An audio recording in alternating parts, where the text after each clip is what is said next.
Nous sommes dans Lévitique chapitre 25 et nous étudions les versets 1 à 7 si je ne me trompe. Alors Michel, on t'écoute.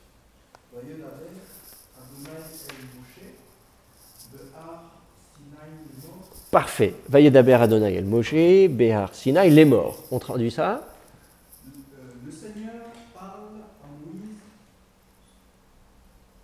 au mont à la montagne du Sinaï. C'est ça, très bien. En mot à mot, il n'y a pas de problème. Alors Vayedaber note que c'est un Vayiktol, donc un petit alors. Yahvé parla alors à Moïse sur le mont Sinaï.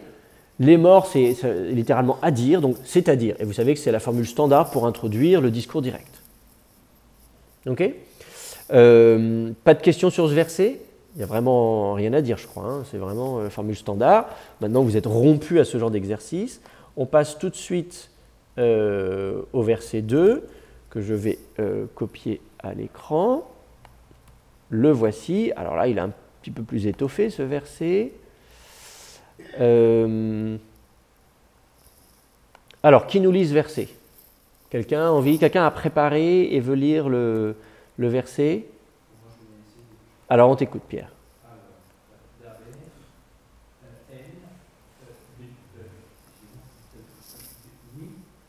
Bné, Daber el Bné, Yisraël, attention, c'est pas Yishraël, l'accent est, enfin le diacritique est à gauche sur le signe.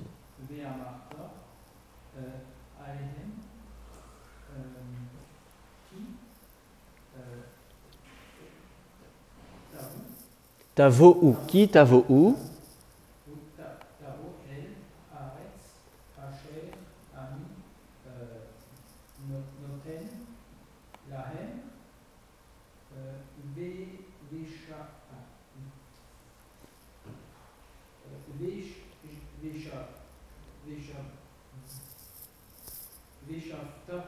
Veshavta.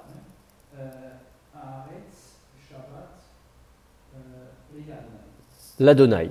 C'est pas les Adonai, tu vois, sous le lamet, tu as directement un patard, parce que Adonai s'écrit avec un Aleph, et donc le Aleph devient quiescent en fin de syllabe. Donc la Adonai donne la Adonai. Le Aleph devient quiescent. C'est pour ça que. Là, évidemment, c'est compliqué parce que vous avez le tétragramme. Je peux vous l'écrire avec. Et vous savez que, donc, en fait, quand il y a le tétragramme, en fait, il faut lire Adonai. Et donc, Adonai, vous mettez le lamet devant qui est normalement censé avoir un shfa, le Adonai. Vous avez deux shfas qui se suivent. Donc, concrètement, vous allez faire remonter le premier, envoyer le plein. Ça va faire la Adonai. Mais le Aleph, du coup, le faire la Adonai, le Aleph va devenir quiescent et ne fermera plus la syllabe. Enfin là, en l'occurrence, il ouvrait même la syllabe. La Adonai, on avait une deuxième syllabe. Mais le Aleph va devenir quiescent, ça va faire la Adonai.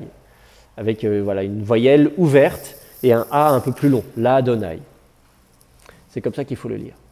Alors, ok, on t'écoute, tu traduis? Parle. Ah, il ne faut pas donner la racine à chaque fois. Tu sais, surtout des mots comme ça. Oui, tu peux traduire. C'est que pour les difficultés. On s'arrête sur les difficultés, mais là... Parle.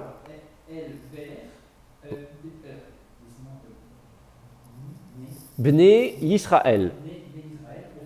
Les fils d'Israël. C'est bien, tu vois, je vois que tu butes sur la lecture Bni Yisraël. Il faut essayer d'identifier visuellement, que votre cerveau puisse identifier Bni Yisraël, que ça, vous puissiez le lire rapidement. Ça, votre cerveau peut s'habituer à reconnaître les groupes de mots.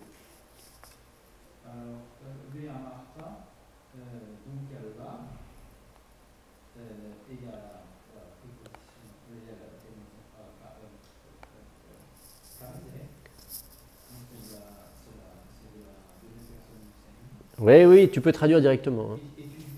Et tu diras. Là, vous remarquez ici que l'accent est descendu. On a bien un vécatal. Hein. Ce n'est pas Amarta, c'est Amarta.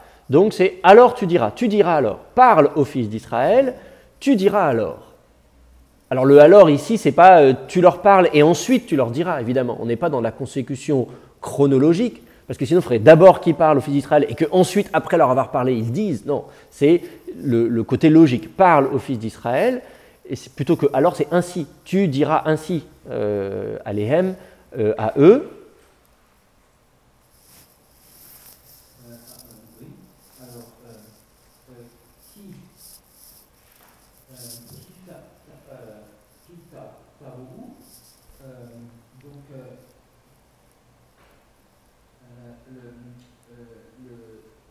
le ou derrière, c'est la deuxième personne du pluriel.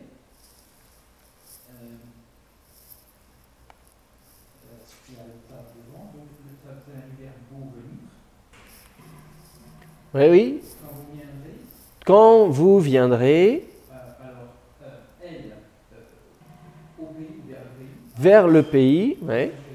HR, c'est le relateur, donc que j'ai quelque chose à vous dire à propos de ce pays. Annie, c'est moi. Moi. Ouais. Noten, c'est le verbe Nathan donné. Mm-hmm. Que je vous donne. Que moi je vous donne, quelque chose comme ça. Alors du coup, le Annie, ici, il est nécessaire, il n'est pas forcément emphatique, parce que le noten ne nous dit pas que c'est de la première personne. C'est moi donnant à vous. Si c'était Annie et ensuite etten, que moi je donne, alors là, le etten contient déjà la première personne, on dirait le Annie est redondant, donc il est emphatique. Là, le Annie, il n'est pas redondant, on en a besoin, donc c'est pas que moi je vous donne, c'est que je vous donne tout simplement. Hein. Donc, vers le pays que je vous donne. Alors, Veshafta. Alors, il y a le verbe devant, et ensuite, il y a la racine Shabbat, qui est le sabbat. Oui. Et donc, en principe, ça devrait être un verbe, parce qu'il y a le oui, c'est un verbe, Shafta, verbe Shavat. C'est faire sabbat, en fait. C'est cesser, littéralement. Chômer. Cesser ou chômer. Donc, chômer au sens étymologique du terme. Hein. Quelqu'un qui est au chômage aujourd'hui, quelqu'un qui n'a pas de boulot. Mais chômer, littéralement, ça veut dire cesser son travail, cesser son activité. Donc, elle, vous voyez, c'est du féminin. Hein. Shafta, elle chômera, elle cessera. Elle chômera. La terre, le pays, c'est ça. Donc, le pays chômera. C'est là, du coup, c'est c'est ça, c'est un sabbat, un chômage. Pour Yahvé. Très bien. Alors, vous avez remarqué que le qui, ici, on l'a traduit naturellement dans un sens temporel, mais c'est que, littéralement, Amarta Alehem, tu leur diras. Alors là, il y a une ambiguïté, c'est tu leur diras que vous viendrez, etc., etc. Ça peut être une complétive, le qui introduit une complétive, mais parfois, il a une nuance causale, tu leur diras parce que vous viendrez, ou tu leur diras lorsque. Donc c'est que, parce que, lorsque. Il peut y avoir plusieurs traductions possibles. Là, dans le contexte, on a plutôt envie de le traduire. Je crois que tu l'as traduit comme lorsque, quand. Hein, c'est ça. Hein. Quand vous viendrez, lorsque vous viendrez au pays que je vous donne, alors, et là vous avez encore un vav consécutif, alors la terre chômera un chômage pour Yahvé. Et donc la racine shavat, ça veut dire cesser son activité, c'est le sens du verbe chômer en français. Donc vous pouvez tout à fait le traduire par chômer en français, mais avec la confusion que les gens pourraient penser. Voilà. Je vous lis, pour ceux qui ne me croient pas, je regarde le dictionnaire français verbe chômer, grand A, donc c'est le trésor de la langue française informatisée que vous trouvez sur le Centre national de ressources textuelles et lexicales du CNRS. Emploi transitif, suspendre son travail pendant les jours fériés pour célébrer une fête civile ou religieuse. C'est ça, chômer littéralement. Et c'est uniquement sens B, cesser le travail par manque d'ouvrage. Voilà. Donc aujourd'hui, les gens qui sont. Mais c'est pour ça que je vous dis le sens premier de chômer en français, c'est le sens du verbe Shabbat en hébreu. Donc vous pouvez le traduire par chômer, et du coup le Shabbat, vous pouvez le traduire par chômage.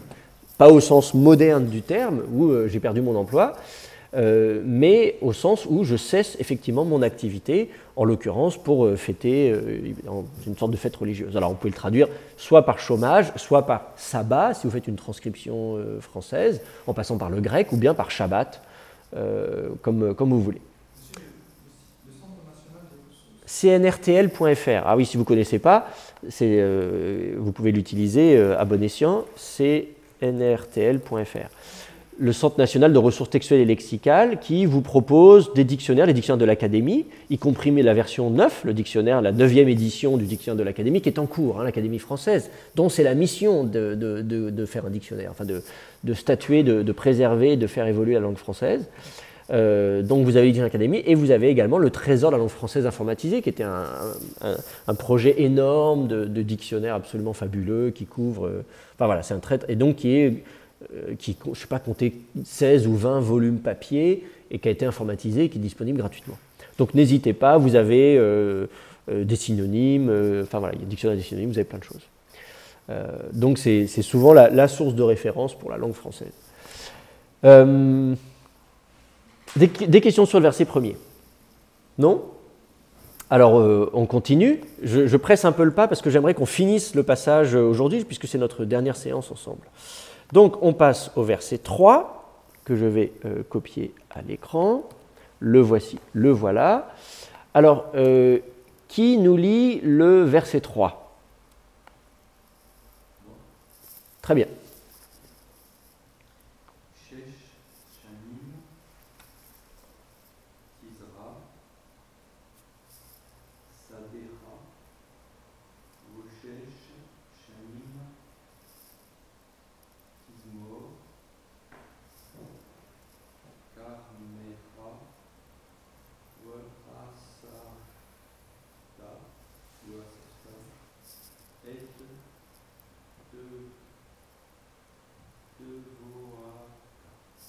Très bien. Alors, Sheshanim tizra sadecha, ve Sheshanim tizmor karmecha, ve asafta et dvuata. Comment on traduit ça?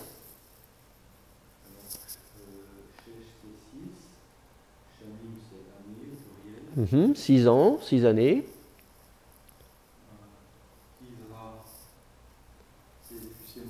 Voilà, Zara, c'est la racine de la semence, donc c'est semer, ensemencer, donc tu sèmeras, tu ensemenceras.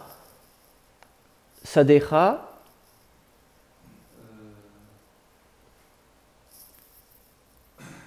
C'est le champ. Oui, c'est ça.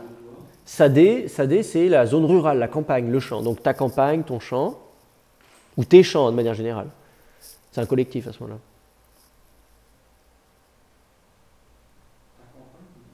Oui, Sadé, c'est souvent c'est l'opposition, c'est la campagne par opposition, c'est la zone rurale par opposition à la zone urbaine. Donc Sadé, c'est toujours du singulier. Enfin, toujours, j'en sais rien, je n'ai pas vérifié, mais disons qu'on le trouve régulièrement au singulier et il désigne donc la zone rurale, donc la partie de la campagne qui est cultivée, donc les champs. C'est pour ça que si je dis ton champ, bon, on peut traduire ton champ, hein, tu sèmeras ton champ, mais en fait c'est tes champs concrètement, même si le terme est au singulier, il désigne l'ensemble des champs. Ton territoire cultivé, ou je ne sais pas comment. Ta culture, oui. Et 6 années,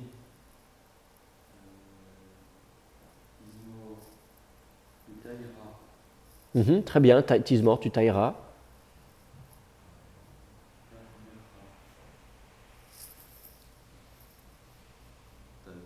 Ta vigne, Kerem.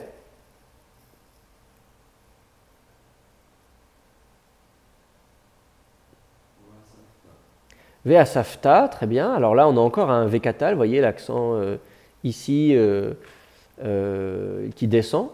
Et donc, vous avez encore toujours le fonctionnement par paire. Hein. Vous avez Yiktol suivi d'un Vekatal. Tu feras et alors tu feras. Ou et ainsi, hein. Et ainsi ou et alors. Donc, Asafta, Asaf, ça veut dire quoi?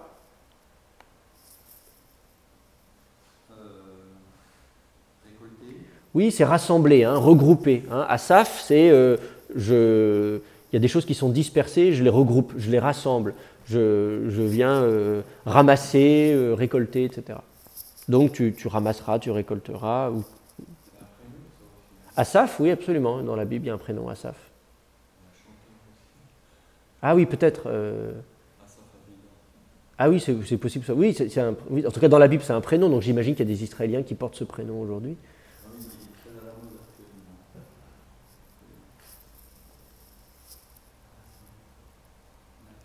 Alors, qu'est-ce que donc tu récolteras ou tu rassembleras, tu regrouperas, tu ramasseras, et tvuata. Alors, si on regarde la finale, le a à la fin, on voit bien que c'est un pronom suffixe, troisième féminin singulier. Et du coup, le at à la fin, on voit que c'est l'état construit, tvuat. Donc, on s'attend à trouver à l'état absolu tvua. Tvua, donc il faut regarder dans son dictionnaire tvua, mais tvua, vous pouvez même l'analyser en reconnaissant ici une préformante tave. On forme des substantifs avec des préformantes tave, des préformantes même. Et donc la racine, c'est beau, c'est ce qui vient. Donc tvua, c'est ce qui vient, c'est le revenu. Le verbe venir, c'est le revenu. Donc c'est ce qui vient de, là en l'occurrence, de ce qu'on a récolté. Donc c'est la récolte. C'est la récolte, c'est ce qui est produit par je sème quelque chose, donc il y a quelque chose qui vient de ce que j'ai. Voilà, c'est très visuel. Hein, je plante une vigne. Qu'est-ce qui vient de la vigne? Hop, au départ, il n'y a rien, il y a juste des branches, il y a des feuilles, et puis hop, il y a des fruits qui viennent. Donc ce qui vient, c'est ça. Il y a des épis de blé, je plante des grains de blé. Qu'est-ce qui vient de terre? Eh bien, qu'est-ce qui vient? C'est il y a une tige, et même au-dessus de la tige, il y a des grains de blé, etc. Donc c'est ce qui vient.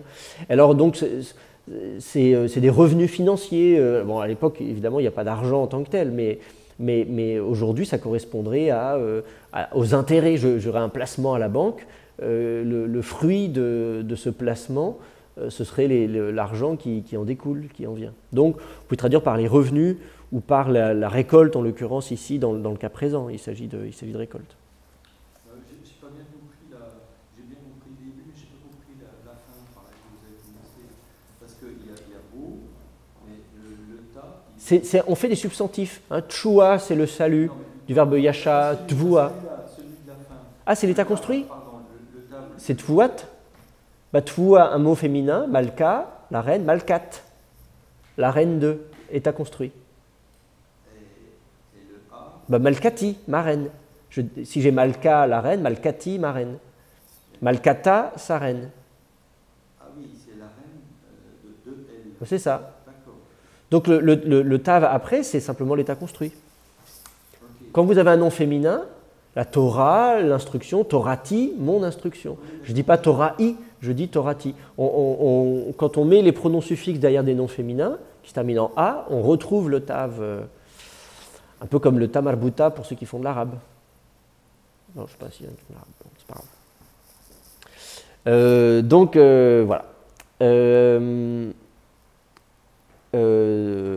D'autres questions sur ce verset? Non? Donc là c'est clair, on a l'idée donc de 6 ans, pendant 6 ans, on va semer, donc on fait son activité, c'est l'activité agricole, les champs, les vignes, et donc chaque année on travaille, on va semer, on va tailler, et puis ensuite on va récolter. Ce qui en sort, hein, tvua, c'est ce qui sort, c'est le produit, le résultat, la récolte en l'occurrence ici, mais le tvua ne signifie pas récolte en tant que telle, comme je vous disais là, étymologiquement c'est pas ça qui signifie, mais là dans le cas présent c'est à ça que ça correspond. Et alors ensuite, verset 4, on arrive à ce qui se passe après la 6e année. J'affiche le verset au tableau. Alors qui nous lit? Du coup on retrouve Bénédicte, ouais.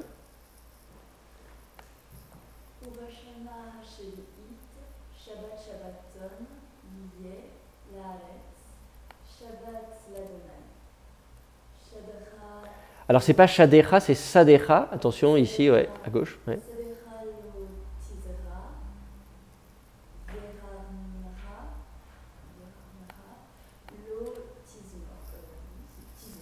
Très bien. Alors, on t'écoute, tu traduis? Très bien. Ouais.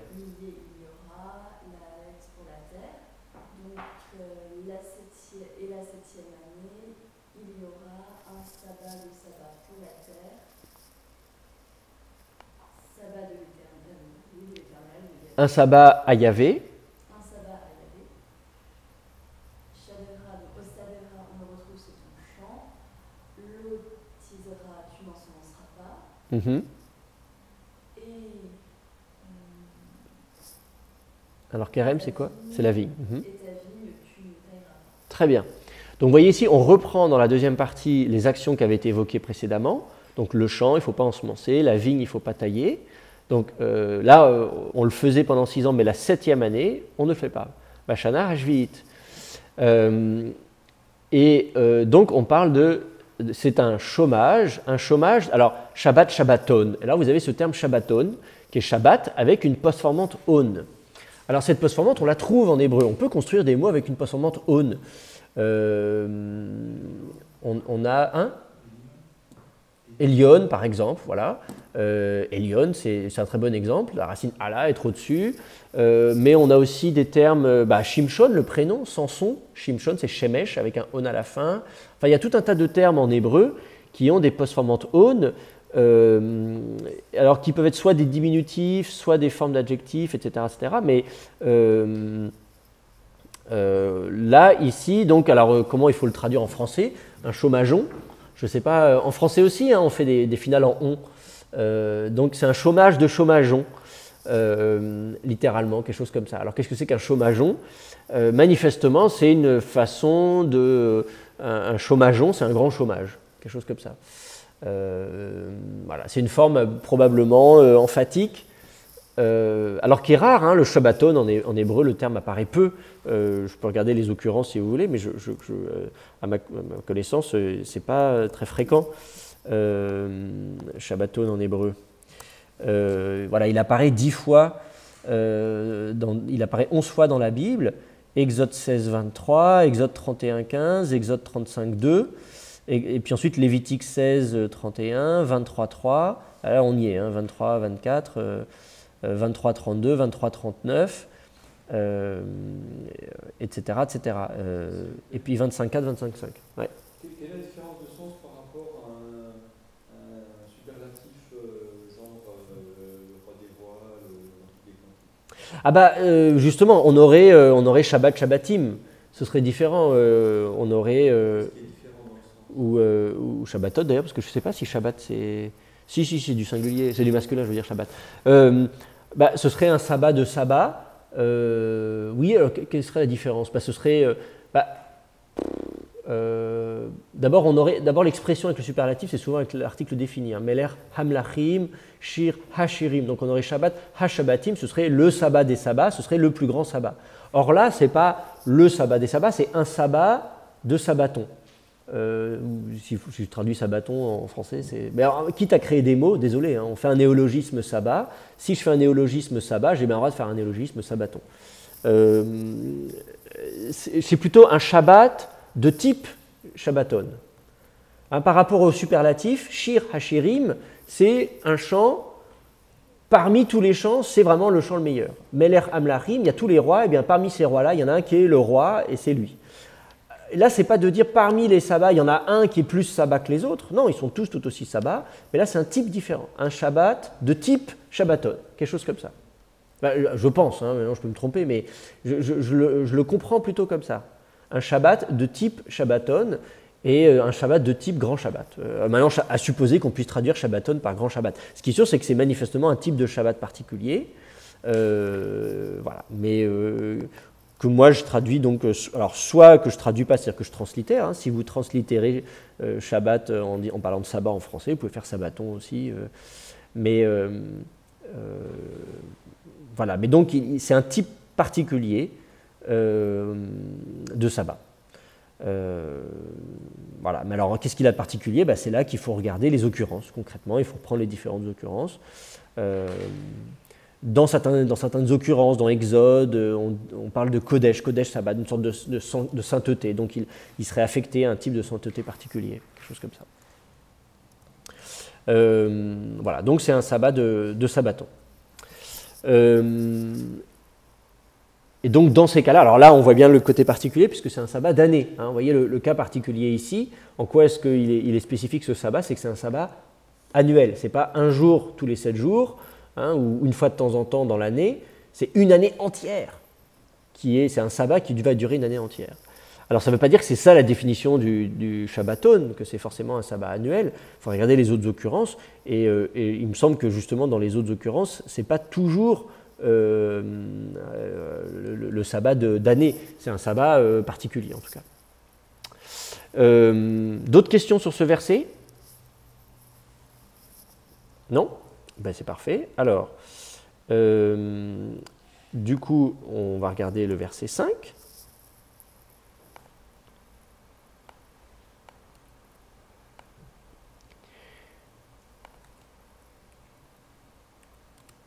Oups, alors ça, voilà. Mettre un peu des espaces, ça aidera. Alors, tu veux lire?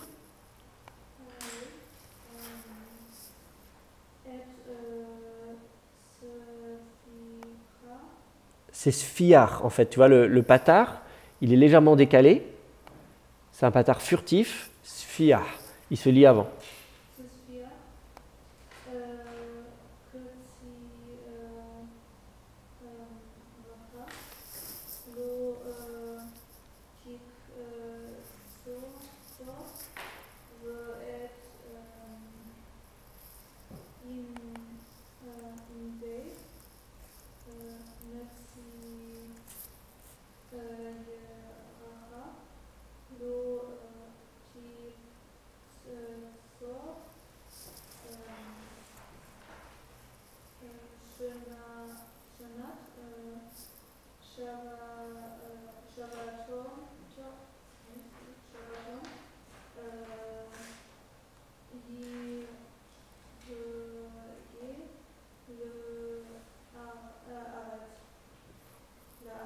Mhm.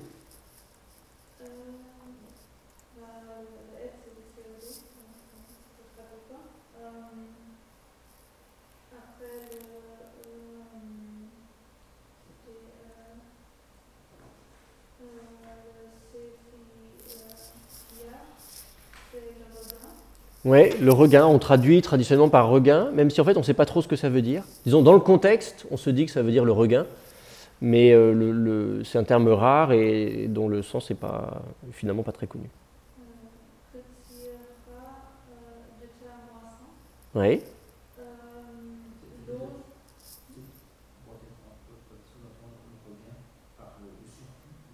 Oui, c'est ça. Non, mais justement, il y a la discussion, le surplus, le regain, enfin, c'est justement, qu'est-ce que ça veut dire? Est-ce que c'est ce qui pousse dans un second temps? Est-ce que c'est... Enfin voilà, on traduit généralement par regain, mais c'est uniquement dans le contexte. C'est grâce au contexte, si vous voulez, qu'on a cette idée-là.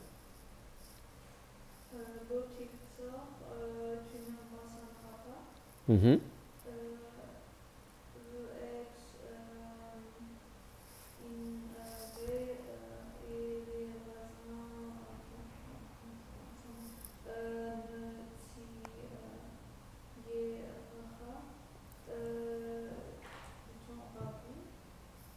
De quoi? Ouais. Qu'est-ce que vous avez trouvé les autres?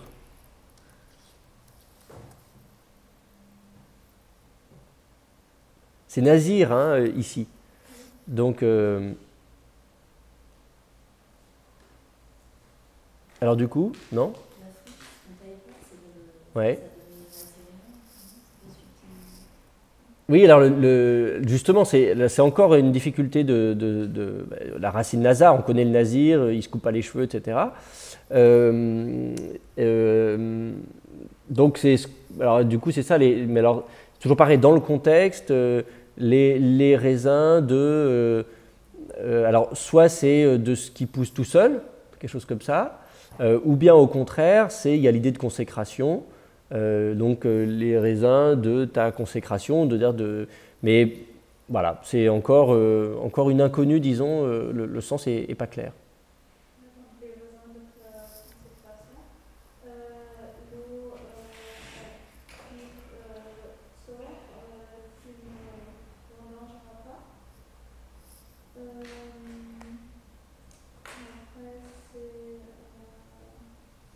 Attends, tu as écrit comment, l'otif tsor?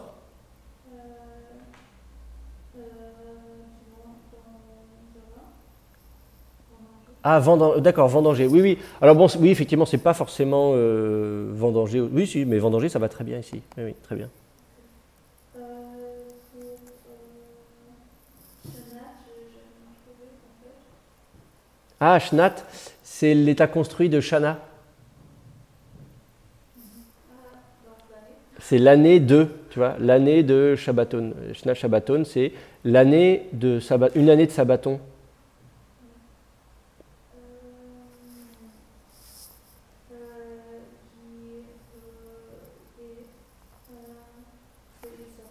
Il sera. Et le Haaretz pour le pays. Ouais, ouais, ouais, très bien. Ouais, c'est bien.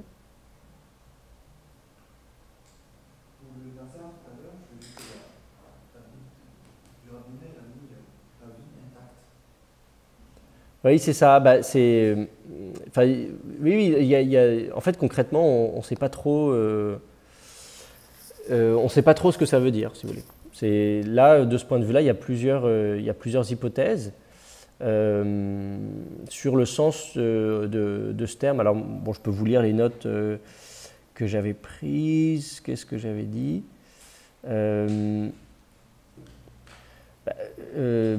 Nazir, donc je disais, le verbe nazar veut dire faire un vœu, une promesse ou se vouer. Donc nazir, c'est l'adjectif vouer. Donc le problème, c'est littéralement donc inve nezirecha. Moi, j'ai traduit ça les raisins de ton voué. Alors, est-ce que c'est la vouille, est-ce que c'est la vigne, les raisins de ta vigne qui a été consacrée, tu vois? Mais voilà, voilà, c'est difficile d'en savoir plus. Moi, je préfère rester, je préfère rester dans une traduction un peu neutre, disons, qui laisse l'ambiguïté. Et c'est comme pour sfiar, si vous voulez, le sens n'est pas sûr. Peut-être le verbe s'ajouter, le verbe safar, dont le sens n'est pas clair, s'ajouter, au piel, ce serait transitif, ajouter quelque chose. En éthiopien, on a le sens de s'étendre. Voilà. Donc, safiar, ça pourrait être l'ajout, quelque chose comme ça. Alors évidemment, en contexte agricole, ça pourrait être le surplus, ou la pousse secondaire, ou la pousse sauvage. Mais tout ça avec des points d'interrogation. Donc moi, je me suis fait des notes. Je trouve que dans ce verset, effectivement, il y a ces deux difficultés de vocabulaire avec des termes dont le sens n'est pas du tout évident. Donc, pour lesquels il y a plusieurs possibilités, disons, d'interprétation.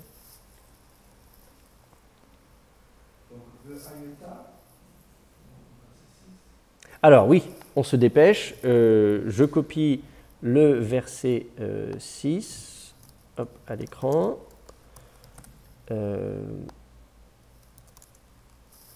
Hop. Ouais, je t'écoute.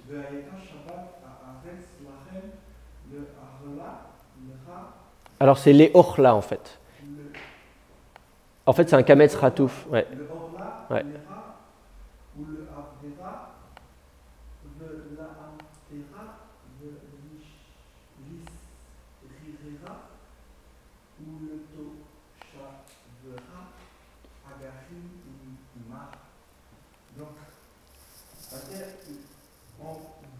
Un repos de la terre sera pour vous, pour la consommation, pour ta consommation.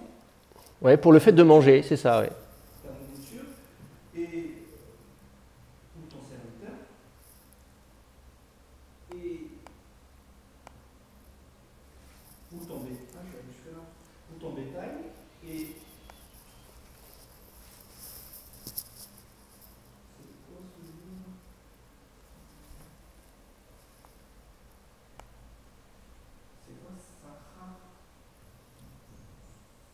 Alors, tu sais pas, c'est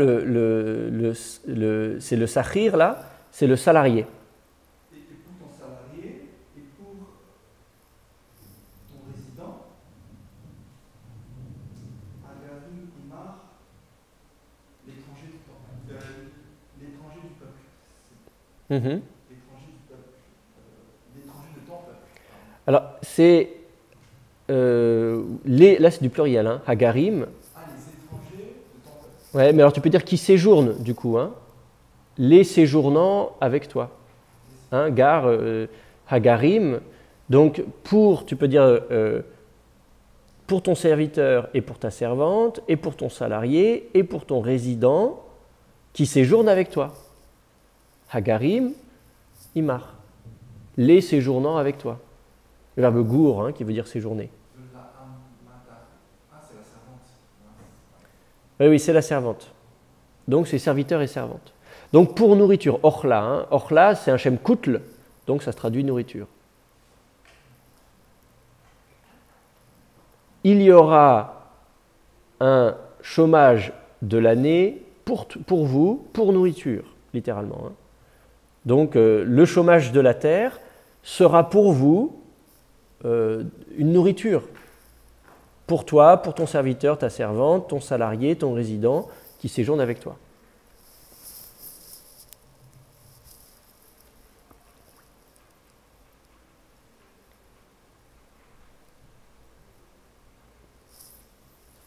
Ok, on termine. Attends, je copie juste à l'écran le dernier verset. Et tu peux lire, voilà.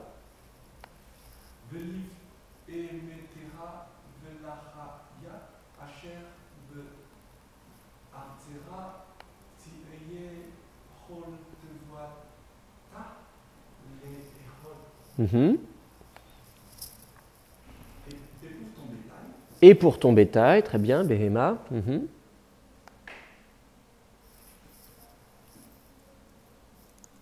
Et alors, c'est quoi là?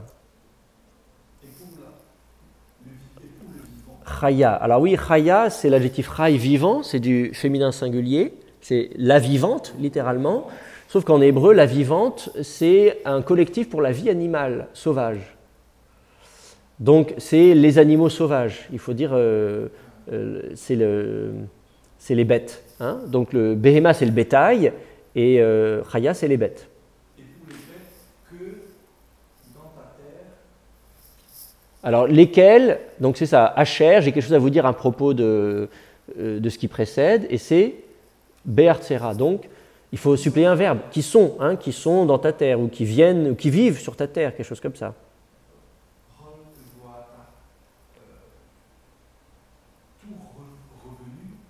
Tout revenu, oui. Tihié, alors sera, attention, tu vois, l'atnar est ici. D'accord. Donc, c'est Tihié chol tuata le chol. Sera la totalité de son revenu à manger. Ouais. Donc, la totalité de ce qu'elle produira, hein, tevuata, son produit, ce qui sortira d'elle, la totalité de ce que la terre aura produit sera pour manger, sera à manger pour eux donc. Hein, voilà. On récolte rien, donc on laisse tout ce que la terre produit, plutôt que de le récolter, on le laisse sur place et donc on peut manger directement. En particulier le bétail et les bêtes sauvages. C'est bon pour vous? Ouais? Eh bien écoutez, on s'arrête là.